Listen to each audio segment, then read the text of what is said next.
অবশেষে প্রতীক্ষার অবসান। নির্বাচন কমিশন জানিয়ে দিল যে আগামীকাল লোকসভা ভোটের দিনক্ষণ ঘোষণা করা হবে। ঠিক কিছুক্ষণ আগে নির্বাচন কমিশন জানিয়েছে আগামীকাল বিকেল 3টের সময় নয়াদিল্লি নির্বাচন সদনে প্রেস কনফারেন্স করে তারা যেমনভাবে প্রেস কনফারেন্স করেন এবং প্রতিবারই যেভাবে ইলেকশন ঘোষণা করেন সেভাবেই তারা ভোটের দিনক্ষণ ঘোষণা করে দেবেন। শুরুতেই বলে রাখা ভালো যে 2019 সালের তুলনায় এবার কিন্তু লোকসভা ভোটের দিনক্ষণ ঘোষণা করতে একটু বেশি সময়ই নিয়ে নিল নির্বাচন কমিশন। তার একটা স্পষ্ট কারণ রয়েছে। তার কারণ হচ্ছে যে নির্বাচন কমিশনে 3জন কমিশনার থাকেন, মুখ্য নির্বাচন কমিশনার এবং 2জন নির্বাচন কমিশনার। 2জন নির্বাচন কমিশনারের পদ শূন্য ছিল। তো একা নির্বাচন কমিশনার ভোট ঘোষণা করে দিতেই পারেন, মুখ্য নির্বাচন কমিশনার একা ভোট ঘোষণা করে দিতে পারেন, সেক্ষেত্রে কোনো বাধা নেই। কিন্তু ব্যাপারটা একটা কমিশনের নিরপেক্ষতা নিয়ে একটা প্রশ্ন থাকতে পারত। সেই কারণে গতকাল বাকি 2জন নির্বাচন কমিশন নিয়োগের পর রাস্তা পরিষ্কার হয়ে যায় এবং কমিশন আজকে জানিয়ে দেয় যে আগামীকাল বিকেল 3টের সময় ভোটের দিনক্ষণ ঘোষণা করা হবে। এখন কৌতূহলের বিষয় হচ্ছে পশ্চিমবঙ্গের নিরিখে যে পশ্চিমবঙ্গে ক দফায় ভোট হবে। ইতিমধ্যে আমরা দেখতে পাচ্ছি যে বিভিন্ন টিভি চ্যানেলে বা অনেক সংবাদ মাধ্যমে বলা হচ্ছে যে পশ্চিমবঙ্গে 7 বা 8 দফায় ভোট গ্রহণ হতে পারে। এখন এখানে বলে রাখা ভালো, এই আমার যতদূর মনে হচ্ছে যে এর সবটাই প্রায় অনুমানের ভিত্তিতে বলা হচ্ছে। তার একটা ঐতিহাসিক প্রেক্ষাপট রয়েছে। তার কারণ হচ্ছে পশ্চিমবঙ্গে একটা রাজনৈতিক হিংসা, ভোটে রাজনৈতিক হিংসার একটা ইতিহাস রয়েছে এবং সেই কারণে কমিশন চায় পশ্চিমবঙ্গে খুব স্ট্যাগার্ড ওয়েতে ভোটটা করাতে, যতগুলো সম্ভব দফায় ভোটটাকে ভেঙে ভোটটা করাতে, যাতে করে প্রতিটা দফার ভোটে যত বেশি সম্ভব কেন্দ্রীয় বাহিনী মোতায়েন করা যায়।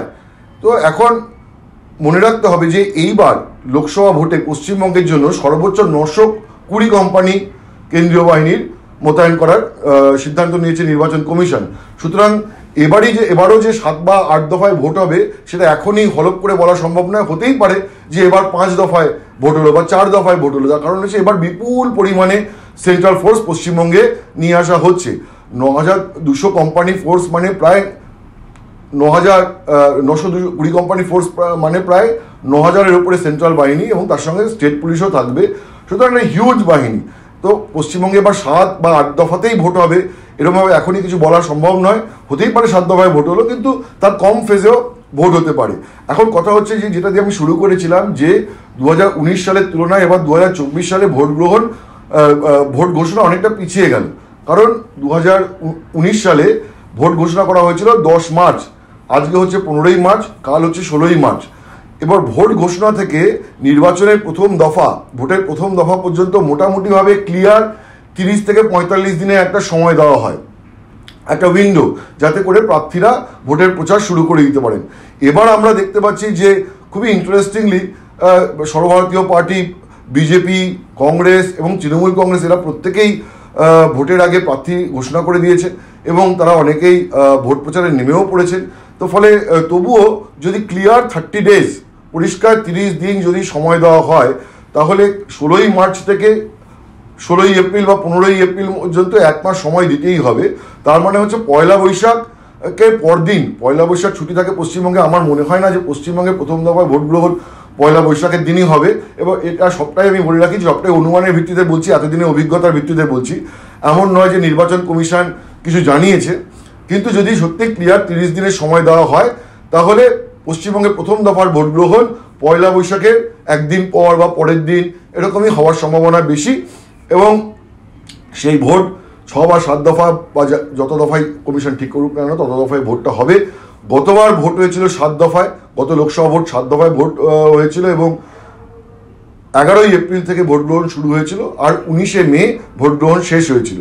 অর্থাৎ এবারও যদি 16ই এপ্রিল বা 17ই এপ্রিল থেকে ভোট গ্রহণ শুরু করা হয়, তাহলে লাস্ট ফেজের ইলেকশন হতে পারে 20 বা 21শে মে বা 22শে মে, এরকম সময় হবে। গতবার লোকসভা ভোটের ফলাফল ঘোষণা হয়েছিল 23শে মে।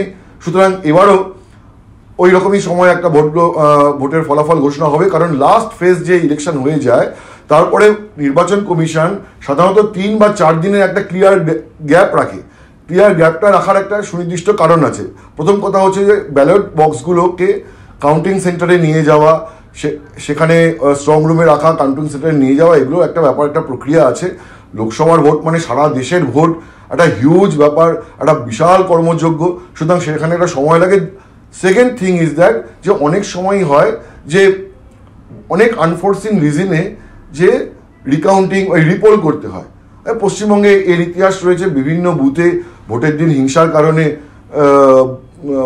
আবার ভোট হয়েছে সেখানে। তো শুধু পশ্চিমবঙ্গ না, বিভিন্ন জায়গাতেই এই আশঙ্কা থাকতে পারে বা হতে পারে। তো ফলে একটা আনফোর্সিন রিজনের জন্য ওই একটা 3-4 দিন 5 দিনের একটা গ্যাপ রাখা হয়।